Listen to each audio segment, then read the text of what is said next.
Welcome to Channel 17, the Town of Colonie Government Channel.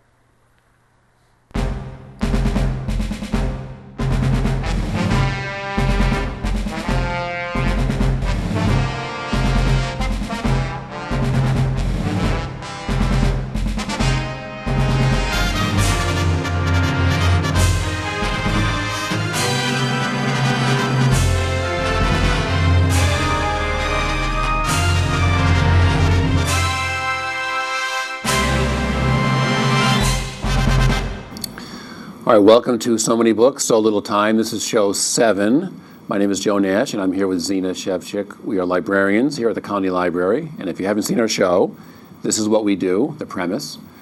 We go down to the new bookshelf, and we go down to our technical services department where all the new books are being processed. They're not even on the shelf yet, and they'll be out by the time you see this. And we're going to just tell you about a lot of new books. Many of them are probably books you haven't heard of, or the kinds of books you might not know we have. So we have a big selection, fiction and nonfiction. So as usual, Zina will go first. Hello, everyone. My first pick today is Who Do You Think You Are? The Essential Guide to Tracing Your Family History. It says it's a companion to the NBC series by Megan, and I should be able to pronounce this, but I'm probably massacring it, Smolennik. She's a genealogical consultant. Now, apparently the series is already started on NBC, and I think they're on to their second week. I haven't seen it yet, but I was glad that they have a book that goes along with the series because we have a lot of people coming in for genealogy. And this is really an introduction to how to do genealogy. And it's written in a really funny way. I mean, there's chuckles along the way. It's very written very breezily. And like one heading of one subchapter is called Census Whacking. I don't know what that means. But within the middle of the book, they highlight the 7 celebrities that they follow on the TV show. Brooke Shields, Spike Lee, Lisa Kudrow, Sarah Jessica Parker, Susan Sarandon, Matthew Broderick, and I don't know the one person that's the other person. But I read some of the little vignettes about what they discovered when they were researching their family histories, and they each have a really poignant story to tell. But I like this because the very first thing it says is what we do try to tell beginning genealogists is the first thing you have to ask yourself is where do you want to go, meaning what you hope to accomplish. You know, do you want to learn about your surname, or do you want to do the whole family tree?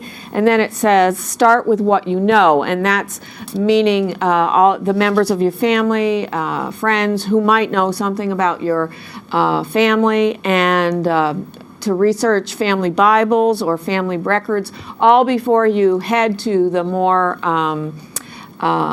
popular genealogy sources like the internet or Google. So it is for the layperson, and it's easy to read, and because it follows an NBC series, I think it'll be very popular. Who Do You Think You Are? The Essential Guide to Tracing Your Family History by Megan Smolennik. Okay. So? Does that book cover the internet? Yes, it does. Okay, very good. It does. So genealogy questions, I'll send people to you because. No, send them to this book. All right, now Zina, I notice in our shows we seem to not do as much fiction as the nonfiction. So I'm going to start here with 2 series that come out every year, and I think we have the complete run of both. And here's one of my all-time favorites. It's the Pushcart Prize. It's a little smaller. The old ones are bigger. This is 2010, the Pushcart Prize 34, the best of the small presses. And what this book does every year, we have the whole run back to the late 70s downstairs, and you could get anyone out, and you won't be disappointed. They contain stories, poems, essays, memoirs, sometimes little selections from books, from the small presses in America, not, for example, American Poetry Review, Missouri Review, Plowshares, Great River Review, Gettysburg Review, et cetera, Southern Review. And they're probably, and they're all nominated, and it isn't just they grab, it's always considered an excellent anthology every year. It's one of the best ones. Bill Henderson has been editing it since the beginning, I think all 34 years. He's a true hero of publishing. I want to read one short thing in this new one for 2010. He says here, as the conglomerates have taken over and destroyed much of publishing, it falls to small presses to carry on. And he mentions how last year's 2009, a reviewer talked about hopeful for small presses and things. And Bill Henderson says, he's hopeful, he says, because small presses remain close to the human heart and are not lodged in hedge funds. Our universe of presses does not depend on money, but on inspiration, dedication, perseverance, empathy, talent, and may I say love. And Bill Henderson's been doing this for 34 years. It is a labor of love. It's called the Pushcart Prize, Best of the Small Presses. It comes out every year, and I think we have the whole run downstairs. Here's another one of my favorites. This also comes out every year. It's called New Stories from the South. This is 2010. I think we have the whole run. This started in the early 80s, and this is all fiction, short stories some are from small presses, some are from big magazines, but all the authors are considered Southern. And if we know the Southern tradition in American literature, the South they have sort of a, I don't know what you'd say, a skewed way of looking at things. The South is considered a little different due to its history, but if you just think of William Faulkner, Flannery O'Connor, Eudora Welty, and a host of others. And this always has a guest editor every year, and the introductions to all of them are really good. So you can't go wrong picking this one, or again, go down to the shelves, pick any of these. New Stories from the South. Oh, this is 2009, but it was still on the new bookshelf. So anyway, Pushcart Prizes, Best of the Small Presses, New Stories from the South. They come out every year. We have them all here, and they're really wonderful anthologies. Okay, Zina? I think that books are kept on the new bookshelf for 6 months. Around 6 months. So that may be why it's Yes. not. It's not. There's a lot of people who come to our library. They never go past the new bookshelf. We got a whole library full of stuff to go to. All right, my next book is kind of a fun title. It's called Invisible Frontier, Exploring the Tunnels, Ruins, and Rooftops of Hidden New York. That means New York City. This was written by L.B. Deo and David Lefty Leibowitz. It was actually published in 2003, and it relates some of their adventures in New York City in 2001. I'm not quite sure why we just got it. I didn't look to see if it was a replacement copy, but I'd never seen anything like it. And this covers what they call urban exploration. These two authors, even in 2003, were editors of an online magazine called Jinx. And there apparently is a whole subculture of people who investigate and root around tunnels and old subways and sewer systems and abandoned asylums or prison buildings. And these authors are very serious about documenting their explorations, their adventures in terms of they love these buildings and these artifacts, and they write lovingly about their adventures. And I had never heard of this kind of activity, urban exploration, but apparently it does go on, and there is a sub-community of sorts apparently through the internet these days and the World Wide Web. But it's pretty funny, this book, but very, very interesting. Let's see. In this book, they go to the tunnels under Riverside Park. They go on a hike from Manhattan to Bronx Underground via an aqueduct. They go into the Roosevelt Island Smallpox Hospital, and they climb to the summit of the George Washington Bridge. Those are just a few of them, but it's a very unusual activity, and I think both adults and teens might enjoy this book. Invisible Frontier, exploring the tunnels, ruins, and rooftops of hidden New York. All right, that looks pretty interesting, actually. Joe? Well, I'm going to stay with fiction for a little bit. That's good. This is the latest translation of a Tolstoy book of short stories. It's called The Death of Ivan Ilyich and Other Stories by Leo Tolstoy. And the thing about it that you must know about is the translators.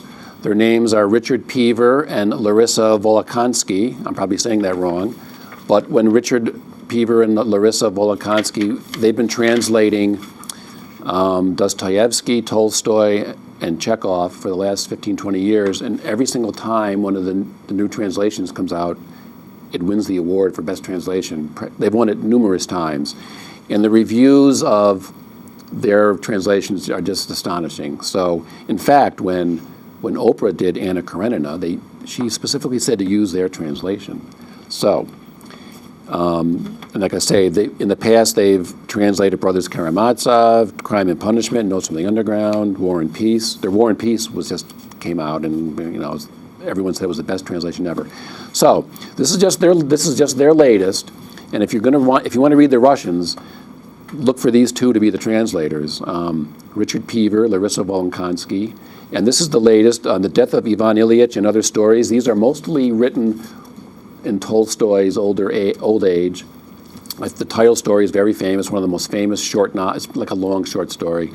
Probably one of the most famous novellas of all time, A Meditation on Death and Redemption and all that. So this is just the latest. Tolstoy, The Death of Ivan Ilyich and Other Stories, which will lead us to, Zina has the Tolstoy book Yes, there. I do. There is a movie in the theaters and called The Last Station, about Tolstoy's last year. And Helen Mirren and Christopher Plummer were nominated for Academy Awards, and I happened to see this movie, and it was excellent. This is the book upon which that movie was based. This is a novel. They're labeling it in the reviews a historical and biographical novel. The author, did I say that it was published in 1990? I can't remember. So it's a couple decades old, but because the movie's out, we're talking about it now, and it has pictures of the movie. But it's based on the diaries of the secretary who was with Tolstoy during his last year. And Tolstoy was married for a long time to the same woman, Sophia. And it's a discussion, well, it's a story about the conflict between his wife and Tolstoy's wife and Tolstoy's followers in terms of who was going to be in charge or get the rewards from Tolstoy's successful novels, monetary rewards from Tolstoy's successful writings, not just novels.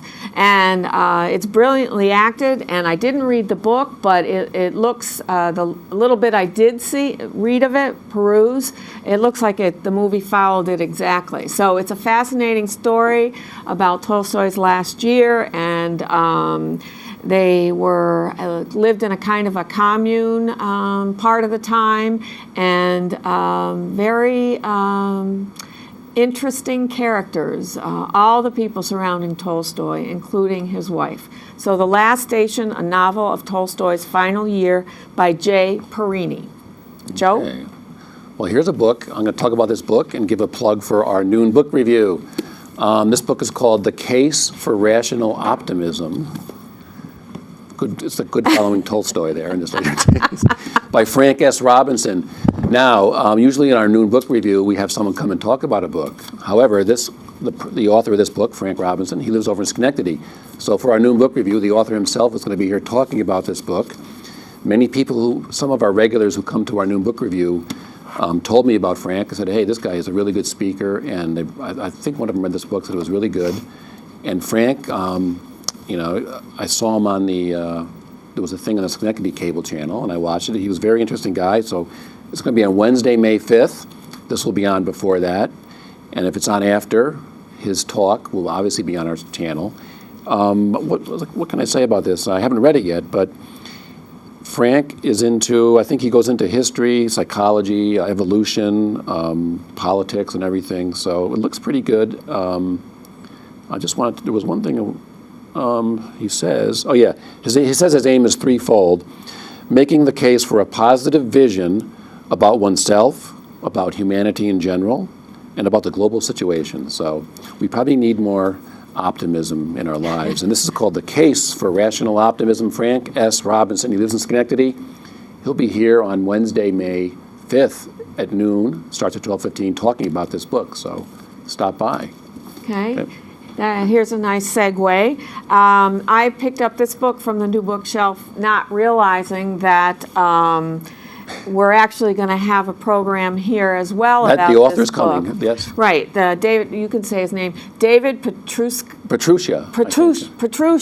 who lives locally, I understand. He is award-winning author of several history books, right? One called The Author of 1920, and then he wrote a book about 1919, and then he wrote a book about 1960. 1960 election, yes. Yes. So Book TV is coming to C-SPAN's Book TV will be here when he speaks, hopefully. Right. They were here last time. Right, and this is about Calvin Coolidge, and it was actually written and published in 2008, and it's called Silent Cal's Almanac, the homespun wit and wisdom of Vermont's Calvin Coolidge. And then it says at the bottom, Silent Cal Coolidge, America's surprisingly eloquent 30th president. And so it's filled with pithy quotes that Calvin Coolidge uttered during different parts of his life. And in the back, it has a couple of his speeches, a few of his speeches, and a timeline. And the foreword begins with a question of why should we care or be paying attention to Calvin Coolidge these days? Because according to conventional wisdom, he's considered by many to be a failure, and apparently because he's been labeled as an inactive president, but there are many in the political spectrum who think that inactivity at the federal level, even at the state and local level in terms of government, is a very good thing. I would have to agree with that. So that may be the reason for his upcoming resurgence. And here's one quote from Coolidge. He said, "It is a great advantage to a president and a major source of safety to the country for him, the president, to know he is not a great man." So he was obviously very humble. I'll read one more quote. Well, he was president during the 20s. When, it was sort of the roaring 20s. It wasn't much, it was post-World War I, and he was president during when business was doing well and everything. Of course, we all know what happened in 1929. Yes, exactly. Well, yeah, I think that's been compared to the 1990s and what happened after the 1990s. Here's one quote about legislation. "There can be no perfect control of personal conduct by national legislation, and you can display no greater wisdom than by resisting proposals for needless legislation. It is much more important to kill bad bills than to pass good ones." So it has relevance today. Silent Cal's Almanac. Oh, yes, and David will be here on April 8th. So again, if you're watching this before April 8th, come to the library. If you're watching after, we'll be filming it to show on our station too. And I think he has an essay in there too about Coolidge and why he's making a comeback. Apparently he's making a comeback, just like Truman made a comeback, I think, in the early 90s. So. Okay, Joe. All right, now my next book it's by John Shelby Spong. I don't know if any of you know him. He is a retired Episcopal bishop of Newark, New Jersey. He's very famous. I guess you could say he's very controversial in some ways. Well, I'll read you the titles of his books. You can get the idea of maybe what he's into. Jesus for the Non-Religious, The Sins of Scripture, A New Christianity for a New World, Resurrection, Myth or Reality, Rescuing the Bible from Fundamentalism, and Why Christianity Must Change or Die. And his autobiography is called Here I Stand. I got to say, I've read one of his books. He's probably one of the most interesting, provocative, thoughtful, and I guess I have to throw in courageous thinkers we have today. This book is called Eternal Life, A New Vision.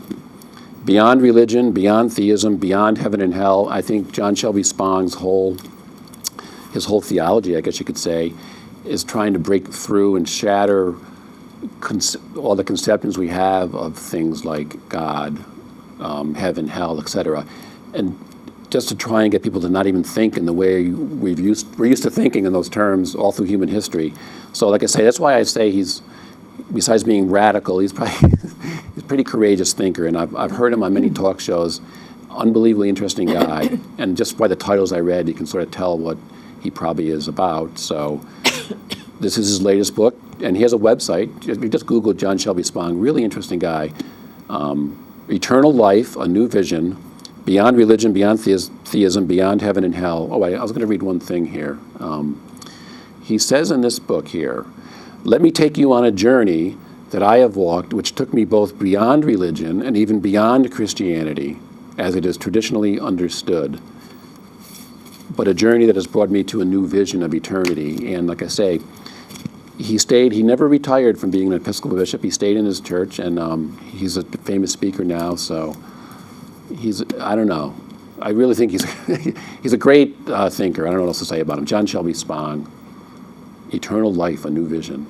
Well, that's my heavy book after Tolstoy. All right. Yeah, really. Speaking of vision, I thought this was a very interesting book. It's a National Geographic book, and it's called The Field Guide to Fields, Hidden Treasures of Meadows, Prairies, and Pastures. It's a very unique book. And a field to him is anything, a meadow, or in particular, any woods that have been cleared. His point is that man has cleared a lot of land for crops and other uses. And he brings in stories, poems. There's beautiful color him. National Geographic. They don't have one author, I don't think. Let me take a look. They do have an author, Bill Laws, Laws. He brings in all sorts of miscellaneous, trivial kinds of information, and he talks about different kinds of field. He gives fields. He even shows pictures of soybeans growing and cotton growing, and so if you've ever passed by a field in particularly in New York State and wondered what they were growing besides corn and wheat, which most of us can identify, there's great pictures of different kinds of fields. As I said, he talks about how important nature and fields have been to inspire poets and artists, and as I said, there's beautiful illustrations. Let's see if I can come up with something bright. This is, they're not photographs, they're actual artists' renderings, and it's just very different. Let me read some of this. They create both a barrier and a link between the true wilderness and where we live. It paints a vivid picture of the many roles they have played in natural and human history. Lively text combines science, folklore, botany, food, and travel in fine storytelling style. So something very different. The Field Guide to Fields, Hidden Treasures of Meadows, Prairies, and Pastures. Now, did you read any of that? I browsed through it. That looks like a really interesting book. It is. It's very different. It has it says insects, friends, or foe. Oh. It has a whole page on heather. Yeah, that's good. And it's very different. Very different. Go ahead, Joe. After my heavy topics there, we're going to go with a sports book. That's good. Actually, this book looks interesting but kind of funny, and it's called The 30 Greatest Sports Conspiracies of All Time. I didn't know there was conspiracies in sports, but apparently I'll read you some, and it has a great little thing to this that makes it interesting. I'll read you a few, and each one of these chapters, there's 30. Well, that was in the title, 30. Each one's about 10, 15 pages long, and it goes all the way back through in sports history. For example, one conspiracy: baseball avoided integration in the 30s and 40s by an unwritten agreement. NBA owners catered to the white dollar in the 50s with a quota system. Baseball owners colluded with free agents during the mid-80s. Isaiah Thomas is left off the 1992 Dream Team. Gamblers attempted to fix a 1946 NFL championship game, etc. Was Cal Ripken's 2001 All-Star Game home run a setup? Funny business at the Kentucky Derby. So you get the idea. But the thing that makes the book interesting and kind of funny, in a sense, the author, he takes these seriously, but he's sort of in a light touch. At the end of each chapter, they get a rating of 1 to 5. 1 to 5, there's a little circle with the headshot of Lee Harvey Oswald. So and here's the rating. You can either get from 5 Oswalds to 1 Oswald. So if you get 5 Oswalds, it says there was a high-powered conspiracy committing people to silence, which in time was proven, 100% likelihood that it was a conspiracy. Down to 1 Oswald, there really is not much evidence. In primary, less credible people believe the conspiracy theory, 1% likelihood. And of course, in between, he weighs the evidence. I mean, for example, I was reading one that, this one I found very interesting if you follow baseball at all. It was baseball owners and the collude against free agents in the 1980s. This is when what do you call it? The salaries were exploding, and many players weren't picked up by another team, even though they were great players. And I'm like, how can these owners not want these guys? And so he has a chapter on this, which gets 5 Oswalds. So they That's good, though. That's and it's, clever. if you like sports, it's got, here, did UNLV throw the 1991 NCAA game against Duke? That's an interesting one. Are some NASCAR outcomes too good to be true? So these are all rated 1 to 5 Oswalds. The 30 greatest sports conspiracy theories of all time. That looks like a fun book, great. actually. Okay. This book, my next book, is about the national characteristics of Germans. It's called Germania, in Wayward Pursuit of the Germans and Their History, by Simon, I'll say Winder. It's either Winder or Winder. And it's going to be put, I think, no, it isn't. I thought it was going to be put in the travel section, but it's being put into the German history section. But a traveler or anyone with German roots might be very interested in this. It's very different. It covers from the beginning of Germany, and they talk about the many different forms of Germany, Prussia, and how it started, and how most of the German people were connected by their language rather than by geography. And he covers the very complex and complicated history of the German country as well as the German people. And but he writes with tongue in cheek. He acknowledges he's a Brit. He's English, and he talks about how the English have always thought of Germany as their weird twin. They have a lot of history, obviously, and a lot of their rulers, monarchs, were related, and as were the Russian monarchs related to the German and English monarchs.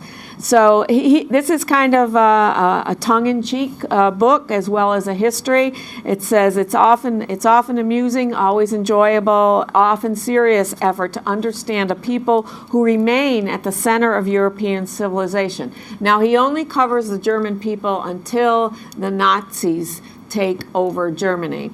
And so he's trying to get to the German people before that the Nazi character kind of besmirched the German character. And it's very interesting. He talks about the awfulness of the German cuisine as well as things like the 30 Years' War. And he stops, it says in his travels, the author, he stops at virtually every notable castle, cathedral, walled town, and bulky monument. So he did a lot of research, and I think a lot of people with German roots or an interest in traveling to Germany, might be interested in Germania, in wayward pursuit of the Germans and their history. What German food is not known as? That apparently, I didn't know that. I thought that Wiener Schnitzel and Bratwurst, geez. Bratwurst and well, Wiener Schnitzel, maybe that's Austrian or Switzerland. I don't know, but I always thought that the Bratwurst and the beer were considered, and the potato pancakes and all that. Right. And I thought that was good. Sauerkraut. All right. I don't know. Anyway, that's what the reviews say. All right, here's another book. We'll tell you about this book, and also another plug for another noon book review. I have my schedule going good this year. I'm far ahead. This book is called The Death and Life of American Journalism, the Media Revolution That Will Begin the World Again. This book is, I've read many reviews. Many people are saying this is a very important book because we all know American journalism, not just newspapers, but TV, radio, has been, due to the digital age and all that, is really having tough times. And we don't have a date yet, so if you're watching this in May, just watch our newsletter or this TV channel. Kaylin Brown, who teaches journalism down at the College of St. Rose, she's been here many times, a wonderful speaker. She's going to be doing a noon book review of this book in late May, or the second half of May, so look for that. But this book, it's actually it's a history of American journalism, going back to the Revolution. And then it goes into the heyday of, newspapers and reporting and journalism and TV. And then the book ends sort of on the age of the internet. And the authors, unlike a lot of books like this that just tell you about a problem and that's it, these guys offer a solution, which is, it may be considered controversial. They're talking about government subsidies for journalism, not as in government takeover. I think they're talking more along the lines of PBS, BBC, something like that. But they still think the importance of having nonprofits and private enterprise to still do journalism. In fact, there's a chapter in here near the end called Subsidizing Democracy. So I think the book is, a lot of people are talking about it. I've seen both authors. It's two authors, Robert McChesney, John Nichols. I've seen them on TV. It's very interesting. So I can't really say more about it because I haven't really looked at it. But Calvin Coolidge would say, hands off. Well, it's funny, some of the reviews are saying, once you say government subsidy, they're thinking government run. They're not talking about government run journalism. They're talking about subsidies. And they have different ideas to do it. I was looking through the back. So late May, when Kaylin Brown comes to talk about this, maybe we'll hear more about this. It looks, like I say, more than one reviewer said this is a very important book. It hasn't made it to the bestseller list yet, though. The Death and Life of American Journalism, the Media Revolution That Will Begin the World Again, Robert McChesney and John Nichols. Zina? I think we're about Well, you can do Well, one I more. want to say one thing is that to remind people that all these books are listed online on our blog. If you go to our library's main page, there is a link to a blog, and there's many blogs covering many different kinds of books, but under so many books, so little time, we list all the books we have here with some of the reviews. And since we're not covering nearly as many books as we bring up here to talk about, I think what I'll do is start putting on that blog the books that we also bring up and intend to talk about, but we don't have time. So I don't think I'm going to talk about any more books. I'm done. If you want to... All right, I will do one more quickly. Yes, I'll do one more. This is our 7th show, so this is my 3rd reference to Jane Austen. Well, you can never have enough. You can never have enough Jane. Never have too much Jane I know. Austen. That's right. This book is called Jane's Fame: How Jane Austen Conquered the World by Claire Harmon. The only reason I'm mentioning it is because if you watch our TV channel, Professor Phyllis Roth from Skidmore College did a wonderful noon book review on a Jane Austen book. I can't think of the title. And she was raving about this book. The author is from England, so she read the book when this book came out in England last year. So she was talking about this book, saying how great it was, and it just came out in America now this March. And it's a sort of biography of Jane Austen and how she got published, but it's also a history of her career as an author from when she died right to now, when she's more popular than ever all around the world. All of those 6 novels have been filmed, I don't know how many times. There's a million versions of all of them. And this book is sort of a biography and a cultural history of Jane Austen's work. And like I was saying, got great reviews, but Professor Roth, who one of her main things she teaches at Jane Austen, was just raving about this book, saying it was really good. So Jane's fame, how Jane Austen conquered the world, Claire Harmon, and like I say, the good thing about it is it isn't just a straight biography. She goes into why she's popular everywhere in the world, not just in English speaking, and the proliferation of editions and movies, and it's sort of a cultural history of all things Jane. So that's it. All right, well, that's it for this time, and we will see you next time.